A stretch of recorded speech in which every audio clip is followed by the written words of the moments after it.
कौन सा निशान बा? अनिल की मदद करावा ना करावा? कौन सा निशान बा? अनिल की मदद करावा ना करावा? की तरफ आप जाओगे तो असल बिहार आपको दिखाई देगा। ऐसा नहीं है कि ये जो सरकार वर्तमान में है, जो सुशासन की विकास की बात करती है, ये बहुत कुछ गलत बोलती है, ऐसा नहीं। सुशासन है, विकास भी है, रोजगार भी है, लेकिन वो आपके लिए, क्योंकि वो शासनकाल जनता का शासनकाल था और ये शासनकाल पैसे वालों का शासनकाल है, पूंजीपतियों का शासनकाल है, व्यापारियों का शासनकाल है। और जैसे उस समय पावर राजा के हाथ में होती थी, राजा दिन को रात कह देता था, लोगों को रात माननी पड़ती थी, अगर रात को दिन कह देता था तो दिन मानना पड़ता था। आज ताकत लोकतंत्र की कुर्सी में, जिसको आप वोट दिखवा हुआ है क्षेत्र, वहां रोजगार नहीं है।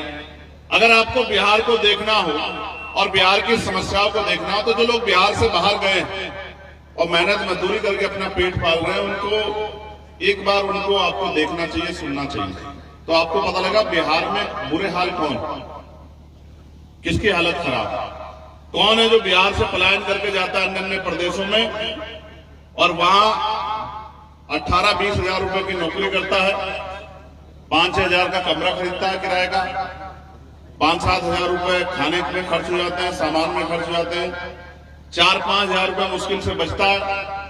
बिहारी होने के नाम पे, क्योंकि जात है, क्षेत्रवाद है, तो उसको बिहारी न होने के नाम पे गाली भी खानी पड़ती है।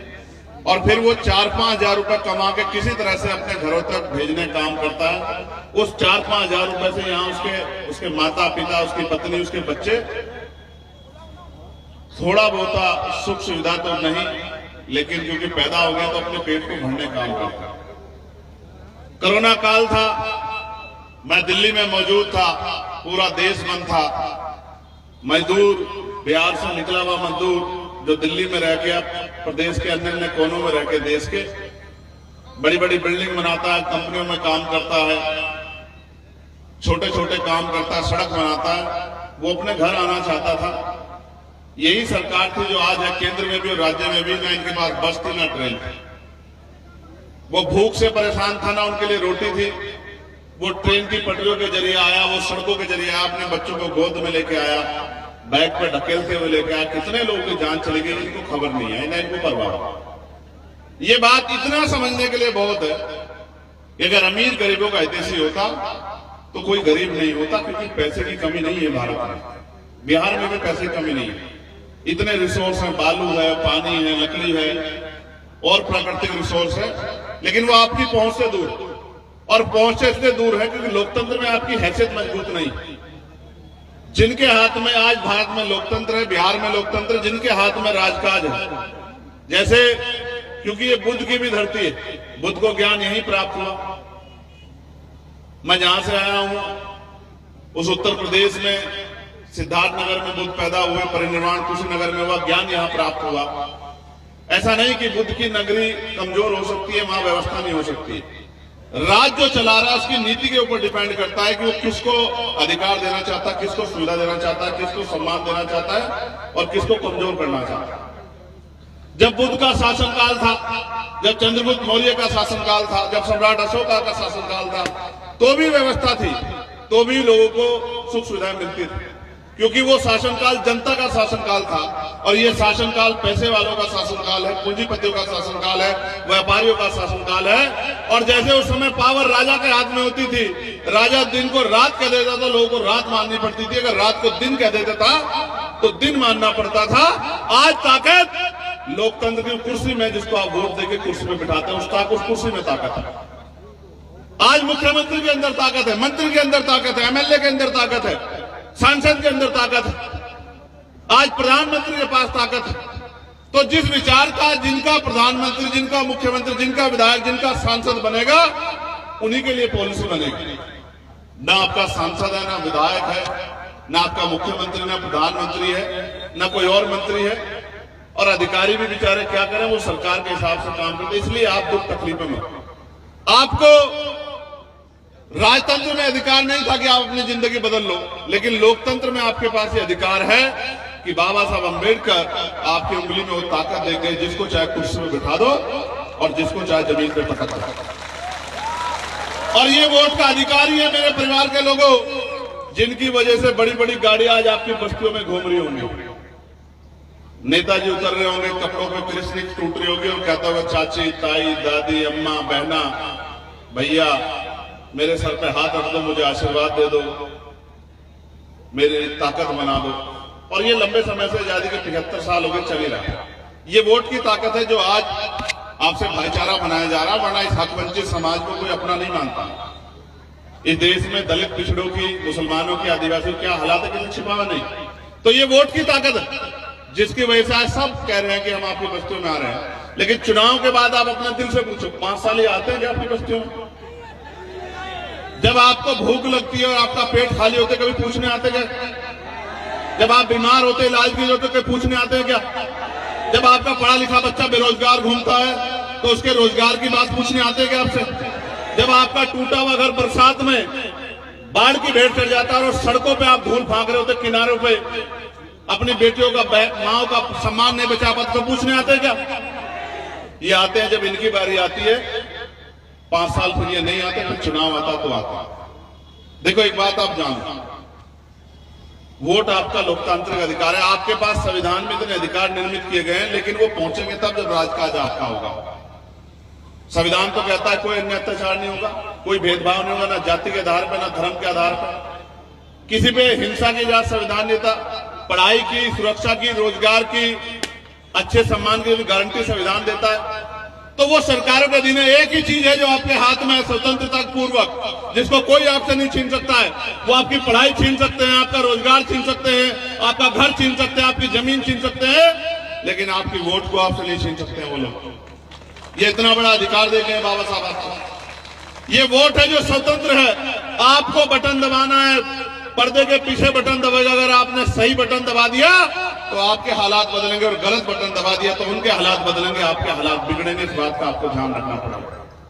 प्यारे सम्मानित साथियों, आप जिम्मेदार समझदार लोग हैं। 10 रुपए का सामान खरीदने जाते हैं, मेरी माए हैं, बहनें कहते हैं कम पढ़े लिखे हैं, बुजुर्ग कम पढ़े लिखे हैं।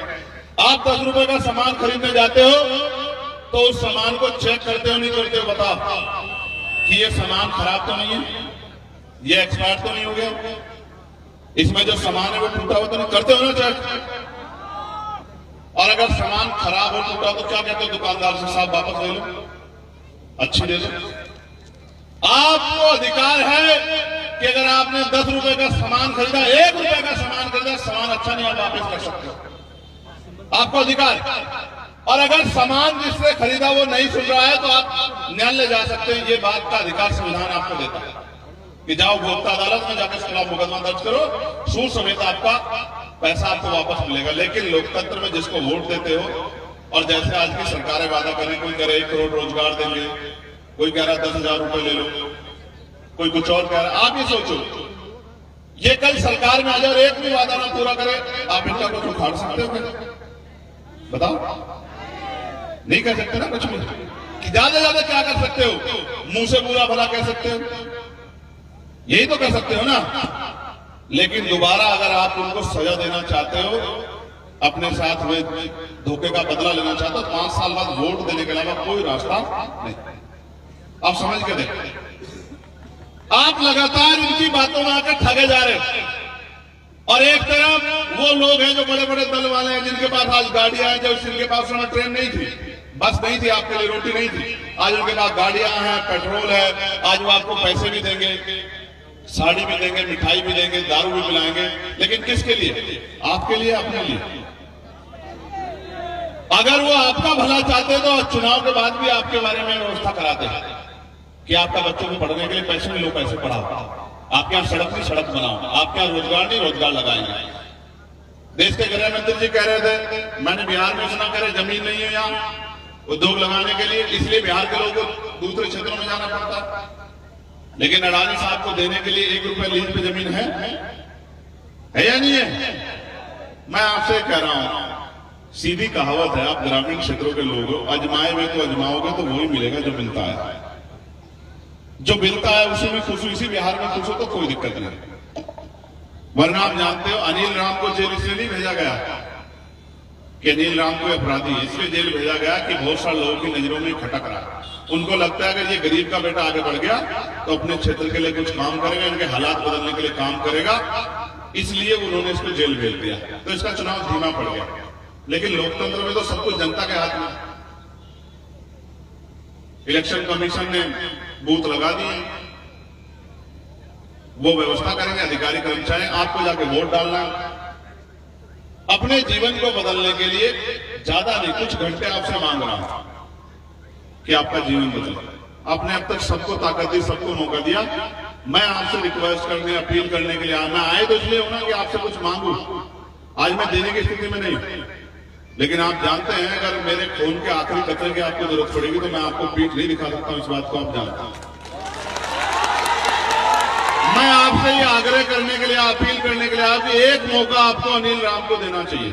और यहां तो हमारा चुनाव निशान भी छीन लिया लोगों ने, वो दूसरी पार्टी को दे दिया। ठीक है, दे दो यार। इस बार उत्तर प्रदेश में निशान को इतना पक्का कर देंगे कोई छीन ही नहीं पाएगा, इलेक्शन कमीशन हो या सरकार हो, तो मुझे बात करते हैं। तो मैं आपसे ये कह रहा हूं, एक मौका आप मेरे कहे से, भीम आर्मी के इतने सालों के संघर्ष से, जहां पुलिस नहीं पहुंचती वहां भीम आर्मी पहुंचती है, गरीबों की आवाज उठाने के लिए, गरीबी को लड़ाई लड़ने के लिए।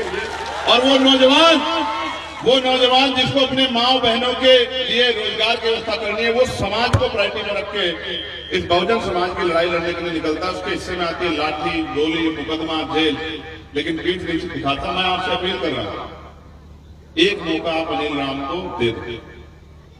और मैं आपको लिख के कह रहा हूं, उनके 50 विधायक और मेरा एक विधायक मुकाबला करेगा डंके की चोट पर। मेरी बात को मुझसे लोग कहते थे अकेले चंद्रशेखर, पहले कहते थे तो पार्षद भी नहीं जीत पाएंगे, ये तो सभासद नहीं बन जीत पाएंगे। मैंने ना पार्षदी का चुनाव लड़ा ना सभासदी का, मैंने 2 चुनाव लड़े जीवन में। एक विधानसभा का लड़ा, हार गया तो घर नहीं बैठा, सीखने के लिए मैदान में गया, और फिर चैलेंज करके देश के बड़े बड़े गठबंधनों को हरा के 1.5 लाख वोटों से आप लोगों ने मुझे वहां नगीना में जिता के भेजा। और जब मैं लोकसभा में गया तो मैंने जाके लोकसभा में संविधान को की शपथ लेते हुए कहा कि जय भीम नमो बुद्धाय। और जब मैंने कहा तो बहुत सारे लोगों ने मुझसे कहा कि भाषण नहीं दोगे, तो हमने कहा भाषण देने तो आए, अब सुनना पड़ेगा। मैं आज आपको कह रहा हूं, जिन मुद्दों पे चर्चा नहीं हुई, उन मुद्दों पे चर्चा तब होगी जब आपके बीच का आदमी जाएगा। अनिल को वोट दो। चुनाव निशान है एयर कंडीशनर। कौन सा निशान है? यहां बड़ा कंफ्यूजन पैदा किया। एयर कंडीशनर समझते हो ना? तो बताओ तुम में से जितने घरों में एयर कंडीशनर, जिनके घरों में जरा हाथ उठा दो, जिनके घरों में एयर कंडीशनर लगा हुआ है। नहीं, ये वाला एयर कंडीशनर नहीं, चुनाव चिन्ह वाला, वो जो असली एयर कंडीशनर लगा हुआ है आप लोग घरों में। तो ये ठंडी हवा भी आपके हिस्से में नहीं है। मेरी बात सुन, इस बार एयर कंडीशनर का बटन दबा दो तो ठंडी ठंडी हवा चलेगी, आपके घरों तक आएगी। मेरी बात को याद रखिए। और पार्लियामेंट में, लोकसभा में जब से मैं गया हूं, चाहे पुलिस के जवान हो, पीआरटी के जवान हो, होमगार्ड मेरे भाई बहन हो, आशा, आंगनबाड़ी, भोजन माता, ग्राम चौकीदार, ग्राम रोजगार सेवक, कोई ऐसा विषय नहीं है जिनको उठा के उनकी लड़ाई को मजबूत करने का हमने न किया। समान काम समान वेतन, न्यूनतम मजदूरी को बढ़ोतरी लड़ाई लड़ के सरकार से कराई।